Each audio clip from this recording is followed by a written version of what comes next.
Hello, welcome back to our YouTube channel PA Gurukul. मैं अभिषेक कुमार पांडे आप सभी लोग का एक बार फिर से अपने यूट्यूब चैनल में बहुत बहुत स्वागत करता हूं। तो जो लोग भी इस चैनल पर नए हैं, इस चैनल को जल्दी से सब्सक्राइब कर दीजिए, वीडियो को लाइक कर दीजिए और शेयर कर दीजिए। तो एक बार फिर से आप सभी लोगों का चाणक्य ज्ञान में बहुत बहुत स्वागत है। तो ये सीरीज़ खास तौर से ये एमसीक्यू बेस्ड है, ठीक है ना। तो इससे पहले मैंने बाकी सब्जेक्ट के, अकाउंट के और इकोनॉमिक्स के एमसीक्यूज जो हैं डिस्कस किए थे। तो आज हम लोग जो डिस्कस करने वाले हैं वो बीएसटी बिजनेस स्टडी के एमसीक्यूज को यहाँ पे डिस्कशन में लाने वाले हैं। तो जो लोग भी इस चैनल पे पहली बार आए हैं या इस सीरीज़ को पहली बार देख रहे हैं, तो उनसे एक रिक्वेस्ट है कि आप पिछली वीडियो को भी देख लीजिएगा, ताकि जो मैंने उस पर जो है कंटेंट बनाया है बाकी सब्जेक्ट पे, या जो बाकी जो सब्जेक्टिव क्वेश्चन यहाँ पे ऑब्जेक्टिव क्वेश्चन डिस्कस किए हैं, उन सभी के बारे में आप लोग को नॉलेज मिल जाए, ठीक है ना। तो एमसीक्यूज़ को कैसे सॉल्व करते हैं, किन किन तरीक़ों का इस्तेमाल किया जाता है, तो उन सभी तरीक़ों को मतलब आप लोग को अंदाज़ा हो जाएगा, ठीक है ना। तो एमसीक्यूज़ में जो फॉर्मली जो ऑप्शन बेस्ड क्वेश्चन आते हैं, जिसमें ऑप्शन दिए होते हैं ए बी सी डी करके, जैसे यहाँ पे आपको दिखाया गया ए बी सी डी करके, और उन क्वेश्चन के हिसाब से उन ऑप्शन में से आपको राइट आंसर पिक करना रहता है। तो जो ये स्ट्रेटेजी रहती है हम लोग की, वो आगे आने वाले क्वेश्चंस में मैं आपको बताने वाला हूँ कि हम लोग किस किस स्ट्रेटेजी से जो है क्वेश्चन सॉल्व करते हैं। मैंने पिछले जो टॉपिक हैं या पिछले जो वीडियोस मैंने बनाया है, उसमें उनके बारे में डीपली बताया है कि हम लोग की स्ट्रेटेजी क्या रहने वाली होती है क्वेश्चन को सॉल्व करते समय। तो जो आज का जो हमारा सेशन है उसमें आगे बढ़ते हैं। तो हमारे सेशन का जो पहला क्वेश्चन है या फिर एमसीक्यू का जो पहला क्वेश्चन है वो क्या है, तो आइए सबसे पहले हमारी स्ट्रेटेजी को एक बार शॉर्ट में समझ लेते हैं कि क्वेश्चन को सॉल्व करने का एमसीक्यू का तरीका क्या होता है। कुछ लोग जो होते हैं जिन्हें एमसीक्यू के बारे में नहीं पता होता है, इतना नॉलेज नहीं होता है, या फिर उन्होंने जो है अपनी ही नॉलेज को इतना इन्हेंस नहीं किया होता, उनका कहने का मतलब होता है जो बाकी लोग जैसा फॉलो करते हैं, मैं पहले वो आपको बताता हूँ। तो जो लोग नॉर्मल इंसान जो फॉलो करते हैं वो क्या करते हैं, जल्दी से क्वेश्चन पढ़ा सरसरी निगाह में, अच्छे से नहीं पढ़ते हैं, अच्छे से ऑप्शन भी नहीं पढ़ते हैं, बस कुछ थोड़ा बहुत स्किम करके ही आंसर निकालने की कोशिश करते हैं। तो होता क्या है, उनके जो 10 में से कम 7-8 तो सही हो जाते हैं, लेकिन एक दो क्वेश्चन आते हुए भी गलत हो जाते हैं, जिससे उनकी पूरी मेहनत जो वसूल नहीं हो पाती। वसूल करने का मतलब है उन्हें आता तो सब है, लेकिन फिर भी अपनी स्ट्रेटजी की वजह से मात खा जाते हैं, तो वहाँ पे क्वेश्चन गलत हो जाता है। तो ये चीज़ सबसे पहला जो ये कमी है, ये हमें दूर करना है। तो इस कमी को दूर कैसे करेंगे, इस कमी को दूर हम लोग जो है सिर्फ और सिर्फ जो है रीडिंग से करेंगे। तो सबसे पहले जो हमारा जो स्ट्रेटेजी होती है, सबसे पहले अच्छे से क्वेश्चन को रीड किया जाता है, फिर अच्छे से ऑप्शन को रीड किया जाता है, उसके बाद हम लोग जो है इन्फ्रेंस करके निकालते हैं कि कौन सा ऑप्शन जो है सही है हमारा। तो यहाँ पे जो एमसीक्यू में जो पहला जो एमसीक्यू है या पहला क्वेश्चन है, तो इसमें पूछा गया है, तो इसको सबसे पहले अच्छे से पढ़ते हैं। तो यहाँ पे क्या बोला है, मैनेजमेंट कैन बी कंसीडर्ड, यानी कहने का मतलब है मैनेजमेंट को किस तरीके से कंसीडर किया जाता है। तो अब ऑप्शन देख के हम लोग डिसाइड करेंगे किस तरीके से कंडक्ट किया जाता है। तो as an art, a science, और जो सी ऑप्शन है बोथ आर्ट एंड साइंस, ठीक है ना। तो जिन्होंने मैनेजमेंट के बारे में पता है तो उनके लिए बहुत ही इजी, एकदम बेसिक से बेसिक क्वेश्चन है, जिसमें ये पहले ही बताया जाता है कि मैनेजमेंट एक आर्ट और साइंस दोनों की कैटेगरी में आया जाता है। ऐसा क्यों है, क्योंकि देखिए मैनेजमेंट में कुछ नियम होते हैं, ठीक है ना, कुछ नियम होते हैं जो जो साइंस में होते हैं। जैसे साइंस में कुछ थ्योरीज होती हैं, उनके नियम होते हैं। इतना डीपली मुझे साइंस के बारे में नहीं पता, लेकिन जितना मैंने पढ़ा हुआ है उसमें कुछ जो पहले से ही लॉ वगैरह न्यूटन वगैरह के दे रखे हैं वो फिक्स रहते हैं। सेम इसी तरह मैनेजमेंट में भी कुछ लॉ होते हैं जो हमेशा फिक्स रहते हैं। जब भी हम कोई भी काम करेंगे तो वो सारे लॉ या नियम जो है हर जगह जहाँ भी मैनेजमेंट लगाया जाएगा वहाँ पे वो लोग लागू करेंगे। और दूसरा आर्ट का मतलब होता है करने का तरीका। तो यहाँ पे भी मैनेजमेंट में भी सेम तरीके से अलग अलग तरीके एक ही काम को करने के लगाए जाते हैं, जिससे हमें मैक्सिमम जो है प्रॉफिट हो सके या मैक्सिमम जो आउटपुट हम लोग का निकल सके। तो कहने का मतलब है management can be consider at as a science and art, ठीक है ना। तो पहले वाले का ऑप्शन यानी सी वाला हो जाएगा। अब जो नेक्स्ट क्वेश्चन की ओर हम लोग मूव करते हैं, कोऑर्डिनेशन इज मतलब कोऑर्डिनेशन क्या है। ये दूसरा क्वेश्चन यहाँ पे कह रहा है। तो यहाँ पे एक हिसाब से हम लोग देखेंगे कि ये फिल इन द ब्लैंक्स का क्वेश्चन है, जो यहाँ पे मतलब एक जो लाइन जो आगे दिया होगा उसको फिल करना है जिससे सेंटेंस पूरा हो जाए। ये इस क्वेश्चन को इस तरीके से देखेंगे, ठीक है ना। तो यहाँ पे जो पहला दिया हुआ है फंक्शन ऑफ अ मैनेजमेंट, ठीक है, objective of a management and और इसेंस ऑफ द मैनेजमेंट। तो ये और जो लास्ट वाला एक ऑप्शन दे रखा है नन ऑफ द अबव। तो ये 4 ऑप्शन दिए हैं। अब हमें इनमें से एक जो मतलब सबसे अच्छा जो होता है या सबसे जो उपयुक्त वाला है या फिर जो इस सेंटेंस को पूरी तरीके से प्रूफ कर देगा वो वाला ऑप्शन हमें चूज करना है। तो इसका राइट आंसर अब इन ऑप्शन में क्या होने वाला है, तो इसका जो सेकंड वाला है इसेंस ऑफ मैनेजमेंट, ठीक है ना। तो कोऑर्डिनेशन एक बेसिक टर्म है मैनेजमेंट का। तो यहाँ पे कहीं इस हिसाब से जो सी वाला ऑप्शन जो हम लोग का करेक्ट होने वाला है। अब जो है नेक्स्ट एमसीक्यू की तरफ बढ़ते हैं। तो नेक्स्ट एमसीक्यू जो है ये यहाँ पे आया है। तो इसको पहले हम लोग स्ट्रेटेजी फॉलो करते हैं, यानी जो है सबसे पहले क्वेश्चन को अच्छे से रीड आउट करते हैं।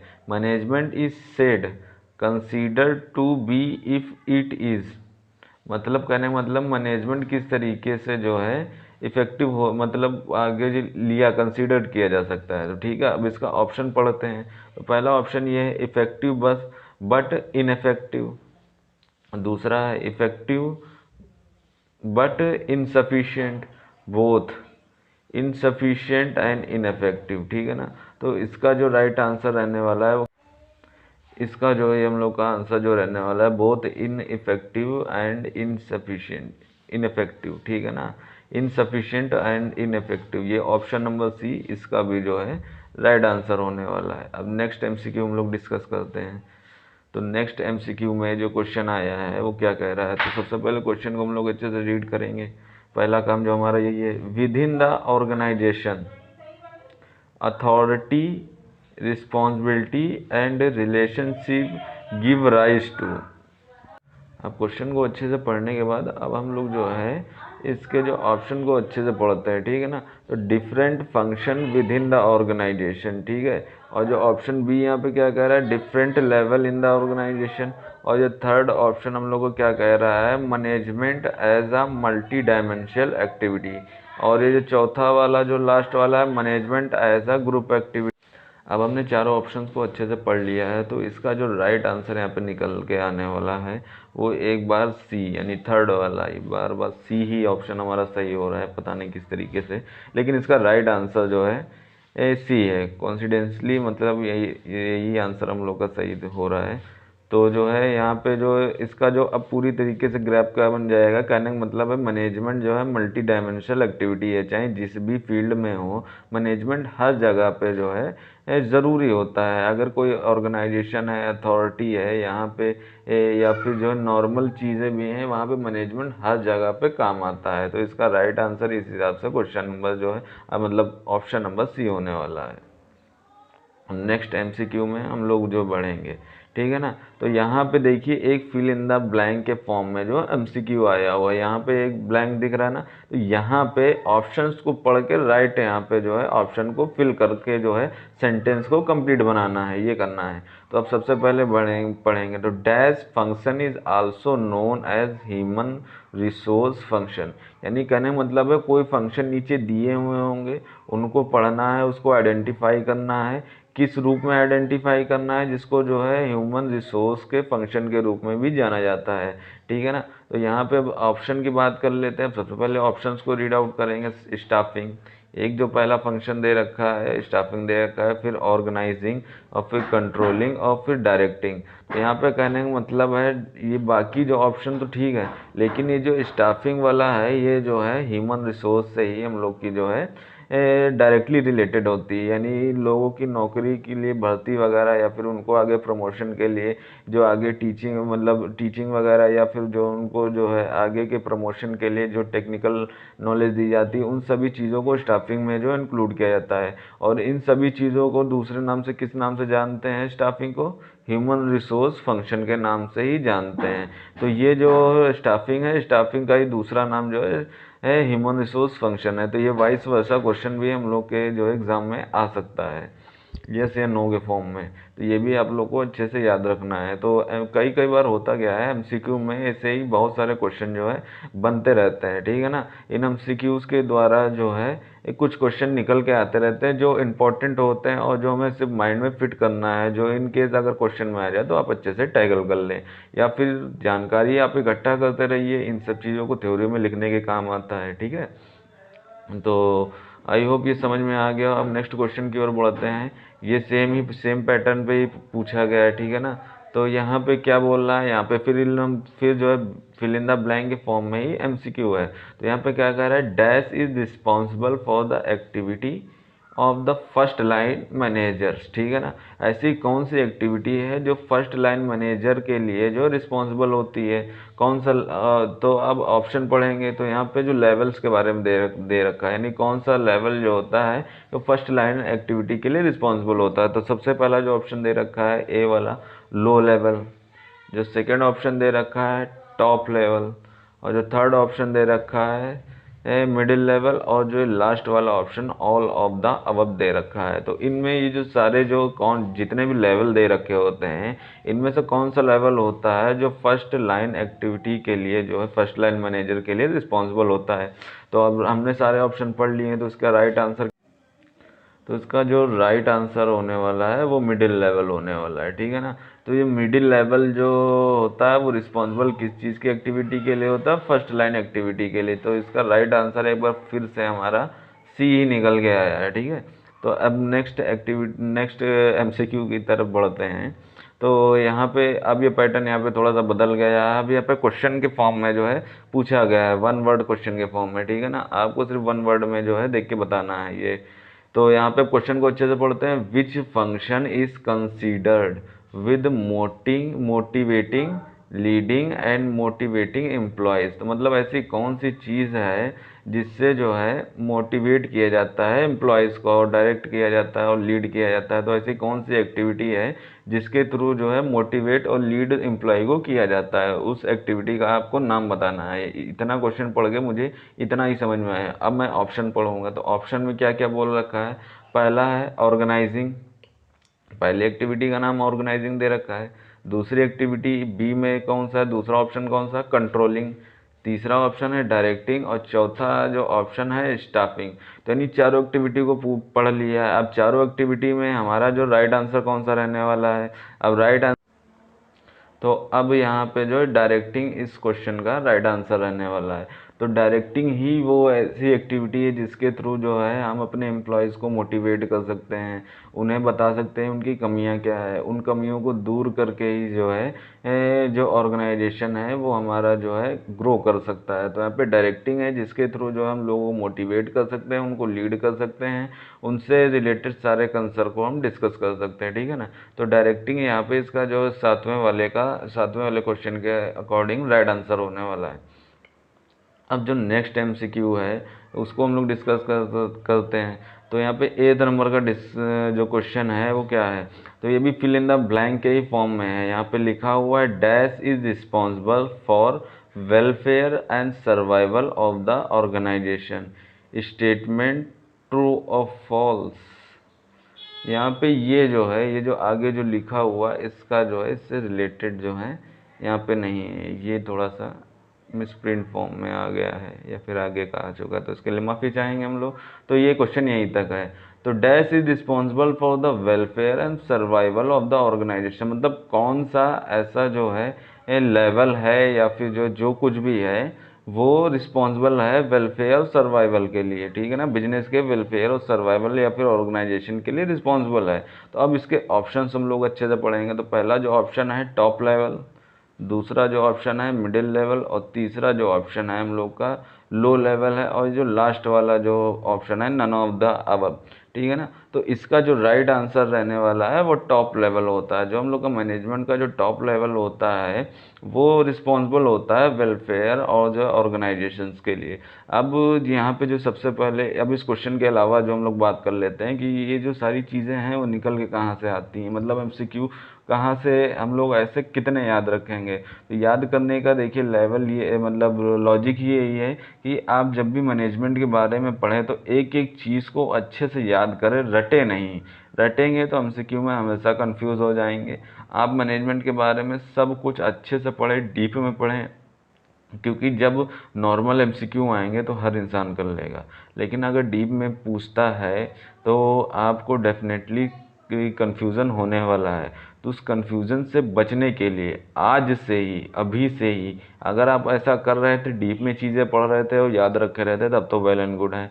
अगर आप ऐसा नहीं कर रहे थे कि जो है आपको चीज़ें याद नहीं रह रही थी, आप सिर्फ और सिर्फ पढ़ ले रहे थे और उसके बाद आप भूल जा रहे थे, तो ऐसी गलती मत करिएगा। क्योंकि अगर क्वेश्चन या एमसीक्यूज जो है डीप में आ जाते हैं तब काफ़ी दिक्कत होने वाली। दिक्कत ये होने वाली है कि आप मार्क तो कर लेंगे वहाँ पे, कन्फ्यूज़न में कुछ, जब एग्ज़ाम पेपर आपके सामने आएगा तो कन्फ्यूज़न में कुछ ना कुछ तो मार्क करेंगे ही। आप कितने एमसीक्यू को स्किप करेंगे? अगर आप ऐसे ही स्किप करते जाएंगे तो काफ़ी सारे एमसीक्यू स्किप हो जाते हैं।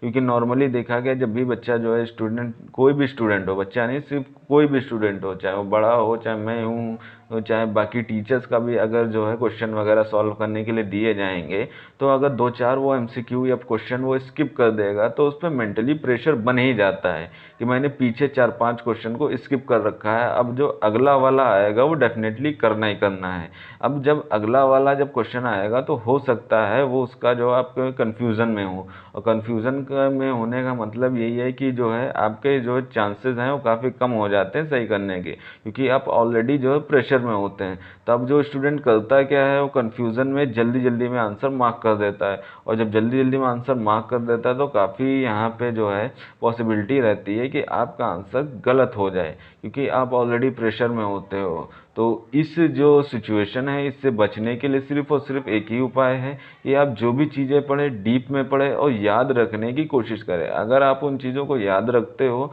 तो आपको ये दिक्कत नहीं होने वाली है। अगर आपको चीज़ें अच्छे से नहीं याद होंगी तो आपको डेफिनेटली ये आपको इस सिचुएशन से फेस ही करना पड़ेगा, और जो काफ़ी अनफेवरेबल कंडीशन होगी आपके एग्ज़ाम के लिए, ठीक है ना। तो अब इसके बाद हम लोग नेक्स्ट एमसीक्यू की तरफ जो बढ़ते हैं, तो नेक्स्ट एमसीक्यू जो यहाँ पे दे रखा है उसको पढ़ेंगे। इफेक्टिवनेस इज कंसर्न्ड विद, जो हमारी इफेक्टिवनेस है वो किस किस चीज़ से जो रिलेटेड है। तो अब यहाँ पे ऑप्शंस को हम लोग पढ़ेंगे। Doing the task correctly with minimum cost, यानी काम को जो है अच्छे से करना और मिनिमम कॉस्ट पे, ठीक है। तो ये ऑप्शन हमें समझ में आ गया। अब इस क्वेश्चन को देखिए, आप ये जो क्वेश्चन है, अब इसमें जो है काफ़ी बड़े बड़े यहाँ पे जो है पैराग्राफ लिखे हुए हैं और आपको फिल करना है। तो अब सबसे बड़ी यहाँ पे जो स्टूडेंट को दिक्कत आती है वो देख के डर जाता है। आपको देख के नहीं डरना है, आपको सिर्फ और सिर्फ वो जो क्या कह रहा है उसके ऊपर फोकस करना है, बाकी कहीं फोकस नहीं करना है। तो अब यहाँ पे दूसरा एमसीक्यू है, detailing thing done with the aim of achieving goal and effectively and in efficiently, ठीक है ना। तो यहाँ पे गेटिंग होना चाहिए, यहाँ पे गलत लिखा हुआ, getting thing done with the aim of achieving goal and effectively. तो सेकंड वाला जो ऑप्शन हम लोग ने पढ़ लिया है। और यहाँ पे जो थर्ड वाला है, doing the right task completing activity and achieving goal, तो ये इसका जो है सी वाला पॉइंट था। अब लास्ट वाला जो डी हो रखा है, तो हमने सारी चीज़ें पढ़ी और उसको इन्फर करने की कोशिश की, और इन्फर करने के बाद जो हम लोग नतीजे पे पहुंचेंगे तो उसका राइट आंसर क्या होने वाला है। तो ऐसे क्वेश्चन में देखिए, ऐसे क्वेश्चन होते हैं जो आपकी जो है नॉलेज को चेक कर रहे होते हैं, आपके बेस को चेक कर रहे होते हैं। तो मेरा एक ही कहना है, आपको इस तरीके से पढ़ना है कि कॉन्सेप्ट आपको एकदम रट लेना है, मतलब अच्छे से दिमाग में बैठा लेना, रट्टा मारने वाला नहीं, मतलब एकदम दिमाग में बैठा लेना है, जिससे आपको क्वेश्चन कितना भी घुमाए आपको फ़र्क नहीं पड़ना चाहिए। तो अब ये क्वेश्चन आपके बेसिक को चेक करता है, तो इसका राइट आंसर क्या होने वाला है। अब इसका जो राइट आंसर होने वाला है ये ऑप्शन नंबर सी वाला राइट आंसर है। ये क्यों है? क्योंकि doing the task completing activity and achieving goal, ठीक है ना। अगर किसी मैनेजमेंट में पूछा जाए कि इफेक्टिव कंसर्न क्या होता है, तो वहाँ पे सीधा कहने मतलब है आपके जितने भी टास्क हैं उनको कंप्लीट करिए, आपको जो एक्टिविटी डेली रूटीन पे दी जाती है उनको कंप्लीट करिए और गोल्स को अचीव करिए, ठीक है ना। तो ये हमारा जो है इफेक्टिव कंसर्न होता है। तो इस हिसाब से जो है यहाँ पे जो है मेन जो आंसर होने वाला है वो ऑप्शन नंबर सी होने वाला है। आज के जितने भी क्वेश्चन सॉल्व किए मैक्सिमम मान लीजिए ऑप्शन सी ही आ रहा है, पता नहीं क्यों। अब जो लास्ट आज के जो एमसीक्यू है आज की स्लाइड का, वो ये आपके सामने आ चुका है। Which function implying funding the right job person for right person for right job. अब ये जो क्वेश्चन जो मतलब पूछ रहा है, ये क्या पूछ रहा है, मतलब ऐसी कौन सी चीज़ है जो राइट पर्सन को राइट जॉब देती है, मतलब कौन सी एक्टिविटी हम लोग कह सकते हैं, यानी कौन सा लेवल या कुछ भी कह सकते हैं। तो अभी आगे इसका आंसर क्या होने वाला है वो हम लोग जो है क्वेश्चन मतलब ऑप्शंस को पढ़ेंगे तो हम लोग आंसर अच्छे से कर पाएंगे। Staffing, organising, planning and controlling. देखिए कंट्रोलिंग का तो काम यही आता है कि ये एक्टिविटी को कंट्रोल करना या फिर हमारे प्लान को कंट्रोल करना। तो यहाँ पे कंट्रोलिंग से तो दिया नहीं है, कंट्रोल करना मतलब उसको जो है जो भी कमियां आ रही हैं उसको बताना, तो कमियों की बात तो की नहीं गई, ऑप्शन गलत हो गया। प्लानिंग का मतलब है प्लान बनाना, तो यहाँ पे प्लानिंग की ज़रूरत ही नहीं क्योंकि प्लानिंग के बारे में बात ही नहीं हो रही। ऑर्गेनाइजिंग का मतलब किसी भी चीज़ को जो ऑर्गेनाइज करना, ठीक है ना, तो उसका भी यहाँ पे लेना देना नहीं है। तो यहाँ पे जो अब जो एलिमिनेशन रूल से हम लोग चले तो 3 ऑप्शन एलिमिनेट हो गए। तो ये जो पहला वाला ए वाला जो है स्टाफिंग, स्टाफिंग इसका जो राइट आंसर होने वाला है, क्योंकि स्टाफिंग में यही बताया जाता है कि जो पर्सन जिस काम के लिए उपयुक्त होता है, प्रॉपरली उसको नॉलेज होती है, उसी को वो जॉब दी जाती है, उसी को काम सौंपा जाता है। तो इस क्वेश्चन का जो राइट आंसर होने वाला है वो स्टाफिंग होने वाला है। तो इस हिसाब से ये आज हमारे सेशन के जो है 10 के 10 एमसीक्यूज थे। आज काफ़ी डीपली एमसीक्यूज पूछे गए थे, तो आई होप आप सभी लोगों को अच्छे से समझ में आ गया होगा कि अगर जो है अगर डीपली एमसीक्यू बनते हैं तो वो किस तरीके से होते हैं, ठीक है ना। तो आज के लिए सेशन में इतना ही रखते हैं, और जो भी लास्ट तक अभी वीडियो को देख रहे हैं सेशन को लाइक कर दीजिएगा, शेयर कर दीजिएगा, ठीक है ना। तो आज के लिए थैंक यू, मिलते हैं नेक्स्ट सेशन में।